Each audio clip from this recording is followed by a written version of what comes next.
The Crusades, the holy wars that changed the world. A powerful title for an astonishing story of belief, ambition, clashing civilizations, and a ripple through time that still echoes in our world today. It all began in the 11th century, a time of feudal Europe, the rise of monarchies, and a religious fervor that dominated daily life. Religiosity wasn't merely a tradition, but a lens through which the world was seen and understood. The Crusades were not born of a single cause, but ignited by a combination of political, economic, and deeply spiritual motivations. Let's begin this transformative chapter in human history. It is 1095, and the village squares of Europe buzz with whispers of a grand plan. Leaders speak deeply of the spiritual importance of the Holy Land, an area containing Jerusalem, a city considered sacred by Christians, Muslims, and Jews alike. In this century, Jerusalem is under Muslim control, part of the Seljuk Turkish Empire. For many Christians across Europe, this was unacceptable and viewed as a call for action. Enter Pope Urban II. At the Council of Clermont, the Pope stands before a gathering of believers. He calls upon the brave men of Christendom to rally together, leave their homes, and undertake an arduous journey to liberate Jerusalem from Muslim control.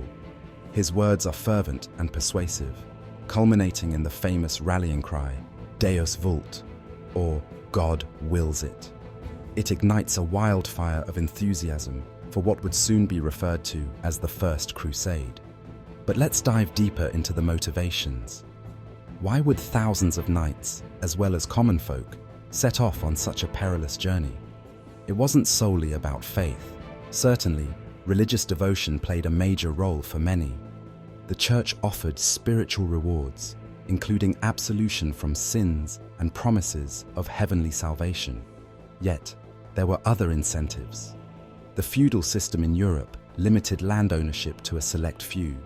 Younger sons of nobility, without inheritance, saw the Crusades as an opportunity for land, wealth, and titles. Merchants saw the potential to expand trade routes. Monarchies viewed this as a way to consolidate power internally by allowing restless knights to channel their aggression elsewhere. The First Crusade from 1096 to 1099 succeeded in capturing Jerusalem from the Seljuks. The climactic moment was in 1099 with the siege of Jerusalem. Imagine a massive force of crusaders scaling fortified walls, fighting fiercely to claim victory. They founded crusader states such as the Kingdom of Jerusalem, ruling lands that would act as footholds for future campaigns.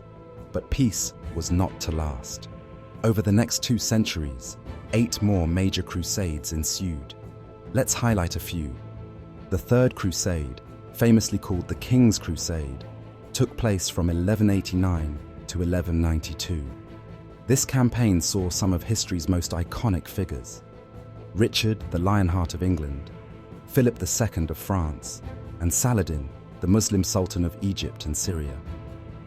The 2 legendary rivals, Richard and Saladin, were embroiled in grand battles, including the Siege of Acre and the Battle of Arsuf. Though ultimately the Christians failed to recapture Jerusalem, the Treaty of Jaffa ensured that Christian pilgrims could safely visit the Holy Land. Then came the Fourth Crusade, from 1202 to 1204, a controversial venture. Instead of reaching the Holy Land, the Crusaders ended up turning their swords against Constantinople, the heart of Eastern Christianity. What lay behind this event was a mix of financial disputes and thinly veiled ambitions for political dominance. The sacking of Constantinople created a deep rift between the Roman Catholic Church of the West and the Eastern Orthodox Church, a divide that persists to this day. The later Crusades failed to achieve their religious objectives. Instead, they became fraught with internal conflict, diminishing enthusiasm, and rising hostilities between Christians and Muslims. However, the legacy of the Crusades extends far beyond military conquests. The impact of the Crusades was transformative, both in Europe and the Middle East. First, there was the profound exchange of culture and knowledge. Crusaders returned to Europe with exposure to Islamic advancements. Mathematics, astronomy, medicine, and architectural techniques flourished in Islamic culture and were eagerly adopted by European societies. It was through the Crusades that many European systems of knowledge began to evolve, indirectly sowing the seeds for the Renaissance centuries later. Trade, too, saw dramatic boosts. Items such as spices, glass, silk, and paper were introduced to Europe on a much larger scale. Italian port cities such as Venice flourished during this time, becoming bustling trade hubs and strengthening Europe's economies. Politically, the Crusades led to changes in the balance of power. As knights left, the authority of monarchs grew in strength, marginalizing local feudal lords. Monarchs like those in England and France centralized power more effectively during this time. Yet, the Crusades weren't without severe social consequences. A horrific and often overlooked aspect was the wave of anti-Semitism that swept across Europe.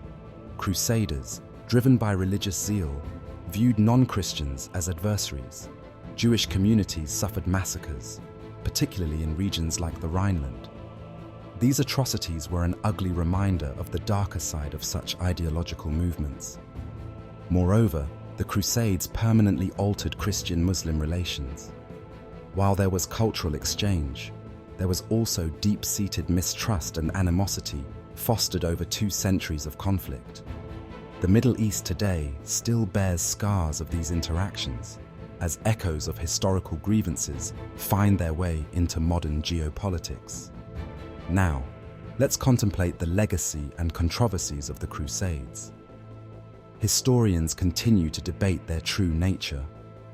Were they purely religious wars, as the First Crusade initially seemed to be? Or were they fueled equally by political ambitions, economic interests, and territorial goals? Most likely, it was a tangled web of all these motivations. In modern times, the Crusades are romanticized by some as acts of faith and heroism, with knights depicted as pious warriors of God. But such portrayals often brush over the atrocities committed: violence against civilians, greed-fueled ventures, and the destruction of holy sites. For others, the Crusades serve as a reminder of intolerance and religious extremism. They stand as a lesson of the risks. When beliefs become so rigid, they justify violence. Yet, the complexity of the Crusades reminds us too of human ambition, the quest for dominance, and ever-present moral dilemmas.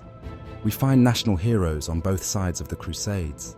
Saladin revered as a model of chivalry, Richard lauded for his bravery.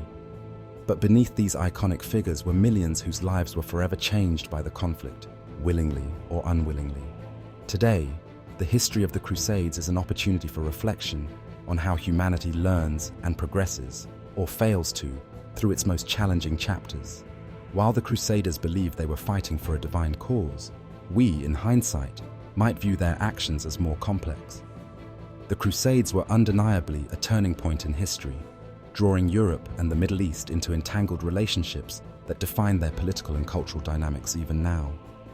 They were a doorway to cultural exchange, but also to centuries-long tensions. As we close this chapter, let us not forget that history is not merely stories of triumph or despair, but lessons to ponder. And so, while the world they fought for has transformed, the lessons of the Crusades still hold relevance in understanding faith, power, and human morality. Did you enjoy uncovering the story of the Crusades? If so, like this video, share it with others who love history, and subscribe for more journeys into the pivotal moments of the past. Because history isn't just about dates, it's about understanding where humanity has been and where it's going. Thank you for watching.